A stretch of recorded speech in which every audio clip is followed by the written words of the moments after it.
Welcome back, friends, to the home of all things ballroom dance. Today is a part 2 of a video I shared in response to one of our ballroom dance friends' questions. Now, this person did message me privately in my email, not in the comment section, so I'm not going to share their name, but I'm definitely going to share the comment because it's a great question, and I think will be helpful to many more people. So let's dive in. Here goes. First and foremost, I would like to thank you from the bottom of my heart for your enjoyable, friendly, and of course, informative YouTube videos. I'm 54 years old and would love to become a somewhat competitive ballroom dancer. I have taken many beginner level classes within 20 years. And needless to say, I'm in no way the twinkle toes that the little girl inside me once dreamed of. So due to extreme financial constraints, I'm unable to pursue anything at this moment. I'm a native New Yorker. I live in Jackson Heights, Queens. Though I have done an extensive Google search for any scholarships, grants, payment plans, etc. for over 50-year-olds. Most of the dance studios are quite expensive as well. Do you know of any other financially feasible means that I can make that start to my journey? Thank you so much. So great question. And you know what? I have spent a ton of time in New York, probably there more than anywhere else in the world, cumulatively. I mean, I've probably spent 3 years of my life there, at least, taking coaching. So I'm very familiar with that culture out there. And hey, here's the good news. You have a lot of amazing coaching opportunities in your area. So sometimes in, kind of a remote, small town in some states, there's just kind of only low-level coaching available. And hey, even if you get to be in that same room and overhear a snippet and watch good dancing, you'll go to social dances and hopefully see some better dancers. Hey, that's a great opportunity to learn darn near free.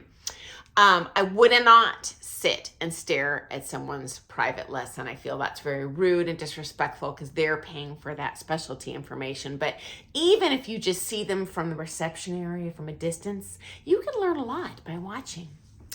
Okay, so first off, here's the bad news. As I shared in my part 1 video, if you missed that, I'm going to put a link in our description here.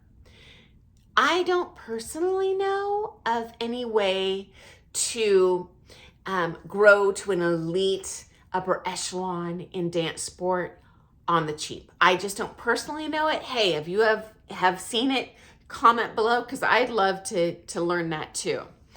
I spent a fortune. I went to one of the most expensive universities in the United States, and I have paid twice as much for my dance education, guys, at least. So it's not cheap. Here's the good news. There are many things you can do that are free or relatively inexpensive to kind of take that next step as a ballroom dancer and improve. So next suggestion after my last video, at least in my area of the world, I live in the Northwest of the United States, almost all of our community colleges, and we have many, and it's not a really densely populated area. I am not a betting man, but you probably have a ton of these in New York, I imagine.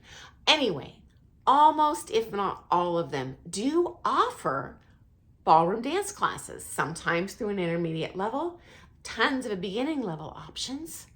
And this is a great opportunity to take dirt cheap lessons. So for those of you outside the United States, there's kind of different types of universities here. I know many other countries have free university studies.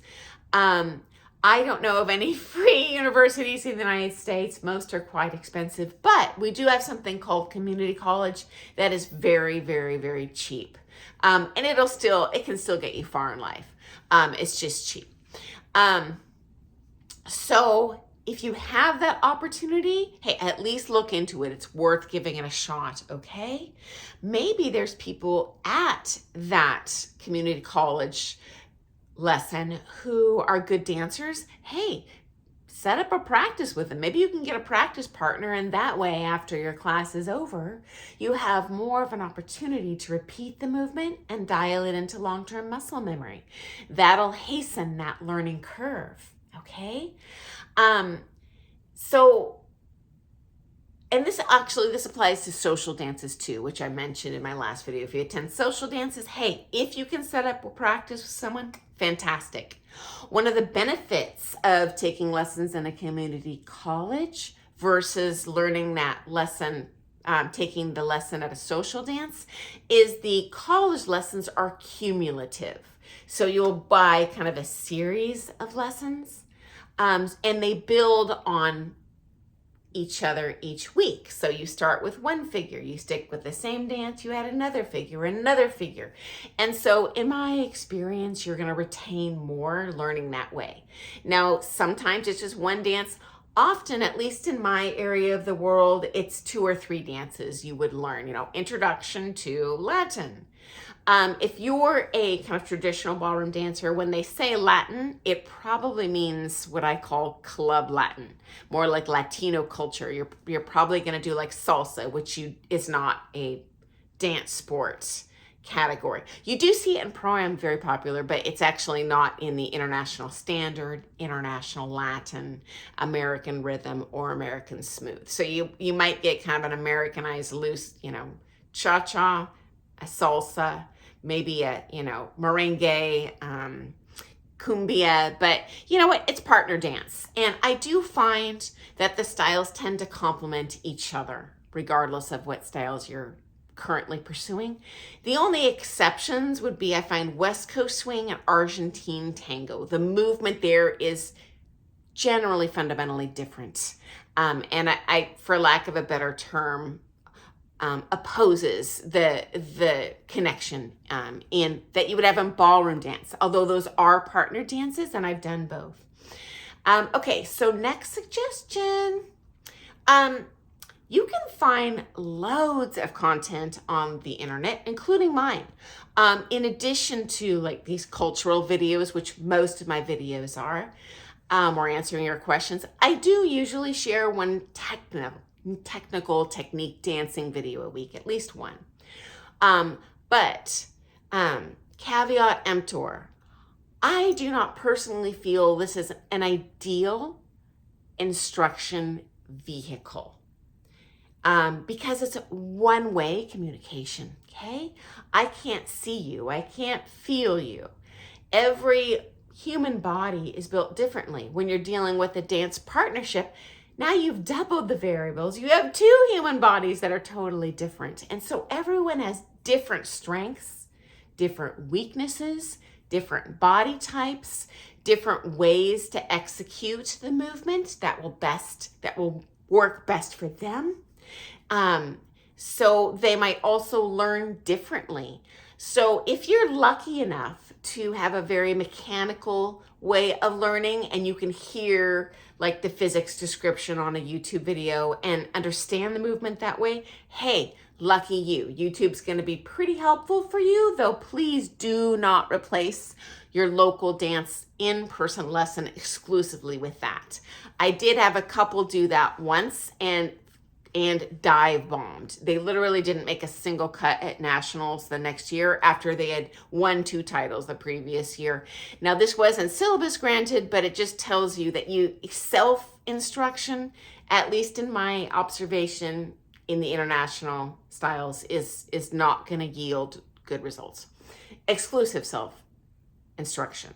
Certainly utilize those YouTube videos to enhance what you are learning in your privates. If you can't afford privates, it can still enhance your understanding of what you're learning in the groups, okay? Also, when I'm teaching online, as is any other teacher, unless it's a Zoom call,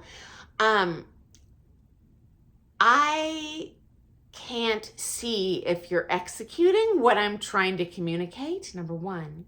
And number two, again, since I've never seen you in my life and I'm catering to hundreds of people, I'm just going to address the problems that are most common.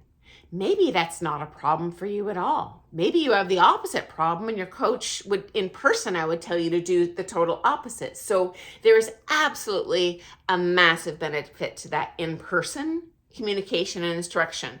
Although I do think for most people, you can glean a lot of information from the internet, okay? And you don't even need a partner to do that. Most, well, certainly the videos I shared during COVID were designed for people to be able to do alone in their kitchen.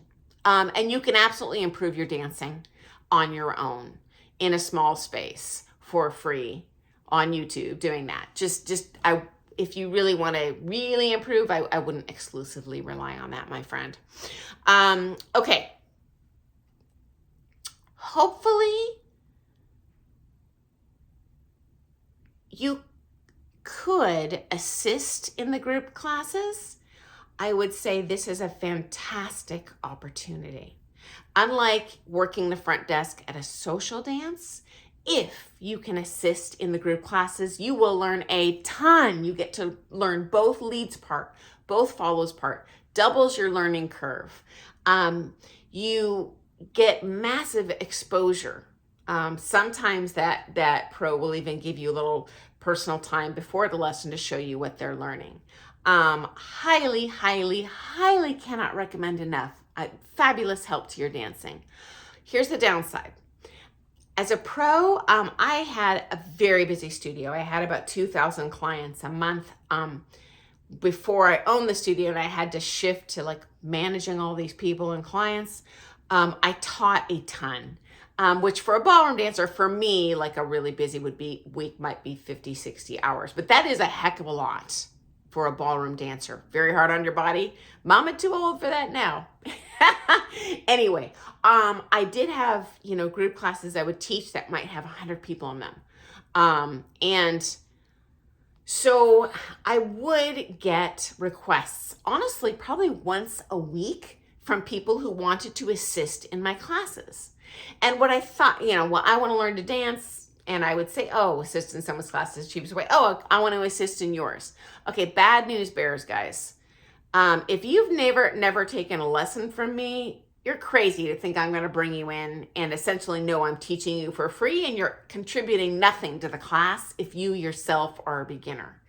I'm fully booked if I am teaching successful group classes and need an assistant. Therefore, I have my own, especially private lesson students who are very skilled dancers, who I am confident are going to contribute to teaching those paying customers. Okay, they're going to be helpful in the class, not just, dead weight. If you're going to do that, I would definitely approach a pro that you're already taking lessons with, that you have an established relationship with, just because I would not want to waste your time emailing 50 different studios. Because at least from my perspective in my part of the world, I would get these requests constantly and I would just click back, hey, no need, and I would refer them to a chain studio. So anyway, I hope that has been helpful. Again, there's going to be a link in the description to the part 1 of this video because you do have opportunities to learn at a lower price. You're not going to get probably to that elite level that I've ever seen, but you can absolutely improve. And you know what? All of us in the ballroom dance world are just on a path to being the best we can be. And we all have limitations, some financial. I have taught many students, even competitors, with physical disability like limitations. And, we're all doing our best and really feeling all that joy in the process, the path there, okay? So if you have any additional suggestions on how we can save money in the course of learning to ballroom dance, hey, please comment below. I would love to hear your feedback. Maybe it's different in your area of the country or world. I am but one person in one little tiny city, so would love to hear your thoughts as well. So if you enjoy all things ballroom dance, hey, hit our subscribe button. We talk about kind of stuff every single day that's hopefully interesting, if not helpful. And I look forward to seeing you in the morning. Happy dancing, friends.